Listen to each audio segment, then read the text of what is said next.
Assalamualaikum warahmatullahi wabarakatuh.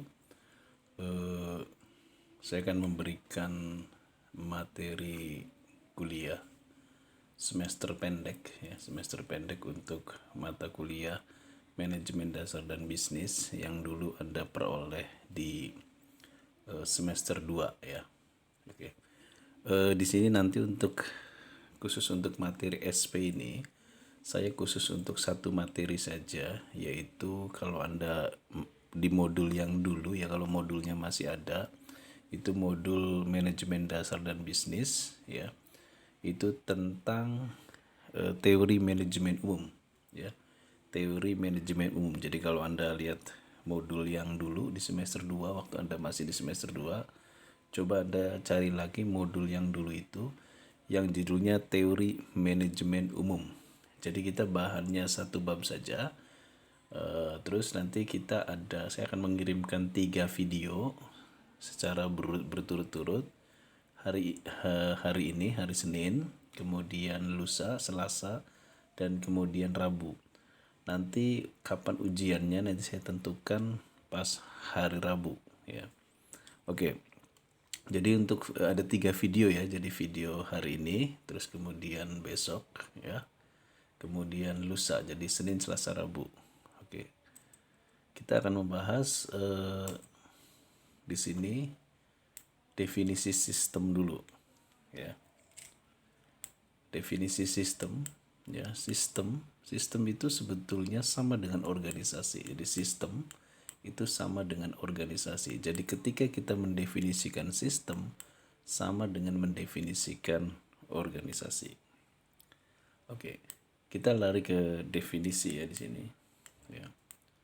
Sistem atau organisasi adalah suatu kumpulan yang terdiri dari komponen-komponen yang saling berkaitan dan saling membutuhkan untuk mencapai tujuan bersama. Ya.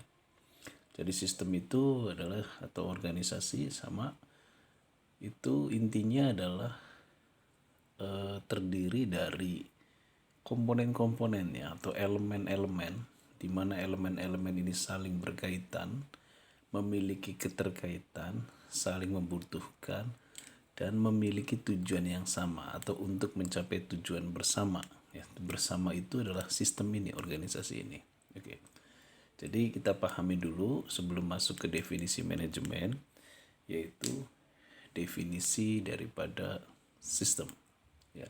Jadi pengertian sistem itu atau organisasi, misalkan mobil. Mobil itu adalah sistem atau organisasi. Komponen mobil itu ada mesin, ada roda, ada ban, ada sasis, kemudian ada lampu, kemudian ada sistem elektrik, kemudian ada sistem pembakaran dan sebagainya. Itu disebut dengan sistem, terdiri dari komponen yang saling berinteraksi. Sama halnya dalam sebuah organisasi, ada struktur di situ, ada pimpinan, ada sekretaris, ada bendahara, ada anggota, ada pekerja, ada bagian ini, adalah bagian ini. Sama, itu adalah suatu sistem ya. Sistem yang saling keterkaitan. Atau yang saya sebutkan tadi adalah sistem yang sifatnya konkret, tapi ada sistem yang sifatnya abstrak, yaitu misalkan agama, kemudian ideologi. Misalkan dalam agama ada syariat, ada rukun, ada ajaran, ada hadis, ada kitab dan sebagainya. Itu adalah sistem yang sifatnya abstrak. Sama halnya dengan ideologi negara. Ideologi negara juga sama, kita sebut dengan sistem. Dalam ideologi negara itu ada Pancasila, ada Undang-Undang Dasar. Di dalam Pancasila ada elemen-elemennya, yaitu sila-sila itu. Nah, itu disebut dengan sistem juga sama, tapi sistem yang bersifat abstrak. Jadi kalau saya sebutkan tadi mobil, komputer, kemudian robot, kemudian motor, itu adalah sistem yang sifatnya konkret. Oke. Setelah kita memahami sistem, ya, intinya adalah suatu kumpulan yang terdiri komponen yang saling berkaitan dan saling membutuhkan untuk mencapai tujuan. Kita masuk ke definisi manajemen organisasi. Oke, kita baca di sini. Untuk mencapai tujuan bersama, ya, sistem berarti ya tersebut, maka sistem organisasi perlu dikelola, perlu di manage secara efektif. Jadi ulangi lagi, agar ini ya sesuai dengan tujuan, ya, agar sistem ini sesuai dengan tujuan, maka di sini perlu dikelola atau di manage secara efektif. Maka apa definisi manajemen organisasi itu? Maka definisi manajemen organisasi adalah melakukan ya suatu pekerjaan melalui dengan atau kerjasama dengan orang lain melalui suatu proses. Saya ulangi lagi, melakukan suatu pekerjaan, ya. Kenapa dengan orang lain? Karena ketika kita di dalam sebuah sistem, maka kita tidak sendiri. Ada orang lain, ada komponen lain. Karena definisi organisasi, saya ulangi lagi, di sini ada kata komponen-komponen yang saling berkaitan. Jadi kita tidak sendiri dalam sistem itu, maka di sini ada kerjasama dengan orang lain. Untuk mengelola itu kita harus kerjasama dengan orang lain. Enggak sendiri, kalau sendiri bukan sistem namanya. Tapi ketika dengan orang lain, saling berhubungan, saling membutuhkan, membagi tugas dan sebagainya, itu adalah sistem. Tentu di sini bekerja sama dengan orang lain, tapi melalui suatu proses, ya, melalui suatu proses. Proses yang pertama adalah perencanaan atau planning, ya. Yang kedua adalah pengorganisasian, ya. Yang ketiga adalah memimpin atau mengarahkan, dalam bahasa Inggrisnya leading atau directing. Kemudian melakukan pengendalian atau evaluasi, ya, dalam bahasa Inggrisnya controlling, ya. Dalam beberapa buku, ya, buku-buku penulis manajemen biasanya agak berbeda di sini nih, ya. Mungkin kalau bukunya A.F. Stonner dia menulisnya leading. Tapi kalau Harold Kohns dia menulisnya directing. Ada lagi yang menulisnya adalah activity, ya. Tapi intinya sama sebetulnya, yaitu bagaimana sebuah organisasi itu butuh dikelola oleh seseorang pemimpin, butuh diarahkan, ya. Nah, jadi nanti untuk bahan selanjutnya hari Selasa dan Rabu, ya, itu nanti kita akan bahas satu-satu yang proses ini. Jadi saya ulangi lagi, definisi manajemen organisasi adalah melakukan suatu pekerjaan dengan orang lain karena sistem melalui suatu proses. Nah, prosesnya nanti bertahap. Nanti kita akan bahas besok itu perencanaan, planning.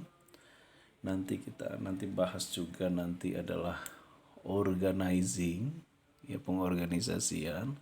Nanti kita bahas memimpin, pengendalian untuk mencapai tujuan bersama. Jadi di sini untuk mengelola sebuah sistem, ya, intinya untuk mengelola sebuah sistem, ya, maka perlu suatu proses planning, organizing, memimpin.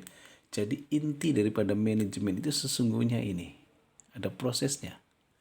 Jadi kalau Anda membuat organisasi tanpa planning, tanpa organizing, tanpa bisa mengarahkan, tanpa ada evaluasi, maka Anda tidak melakukan tindakan manajemen. Tindakan manajemen itu minimalnya adalah Anda harus membuat perencanaan, pengorganisasian, memimpin dan mengendalikan. Jadi ketika Anda memimpin sebuah organisasi, ya, ketika Anda memimpin sebuah organisasi, intinya ilmu manajemen itu Anda menggunakan ini. Nah, nanti saya akan terangkan apa itu planning, organizing, leading, dan controlling. Nah, maka di dalam bagian manajemen, ya, bahkan di dalam bagian manajemen, gambarnya adalah demikian. Ini saling keterkaitan, ya, saling keterkaitan berdasarkan definisi di atas, ya, definisi manajemen, bekerja sama melalui orang lain melalui suatu proses. Ya, proses di sini adalah ada proses planning, ya. Planning itu adalah merencanakan. Setelah kita melakukan planning, nanti kemudian organizing. Ini berurutan ini. Planning dulu, melakukan rencana, ya. organizing, mengorganisasikan, memimpin, controlling. Kita yang sederhana saja, kerangka yang sederhana. Misal kita membuat sebuah organisasi paling sederhana, misalkan kita membuat organisasi studi tour misalkan, ya. Studi tour. Ketika ingin studi tour ke suatu daerah wisata misalkan, kan Anda membentuk panitia. Panitia itu sebetulnya organisasi. Taruhlah Anda menjadi leadernya, pemimpinnya. Tentu Anda sebagai seorang leader Anda bikin rencana, ya. Rencana itu kemana, tujuan wisatanya. Yang kedua, perencanaan anggarannya, kemudian perencanaan kapan berangkatnya, perencanaan logistik dan mobilnya, kemudian perencanaan siapa yang ikut dan sebagainya dan sebagainya. Anda tentu bikin planning di sini. Tentu ketika Anda mau bikin planning, Anda harus tidak bisa sendiri. Anda membagi pekerjaan. Siapa bagian penunjuk jalan, siapa bagian logistik konsumsi, siapa bagian bagian misalkan bendahara dan sebagainya. Nah, ini adalah pembagian tugas, ya. Setelah Anda melakukan rencana pembagian tugas, baru dilaksanakan kan. Anda barulah berangkat studi tour itu diimplementasikan.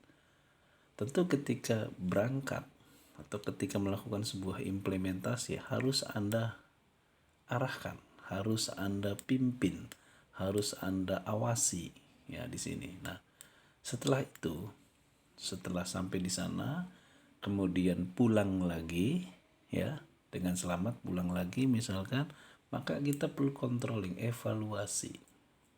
Evaluasi apakah hasil tadi, misalkan Anda mengunjungi di sana 5 wisata. Ternyata 5 wisata itu rencananya tapi cuma 4 tempat wisata. Berarti antara planning dengan pelaksanaan itu berbeda. Harusnya rencananya 5, ternyata 4. Nah, maka perlu controlling, dievaluasi. Mengapa tidak sesuai dengan planning?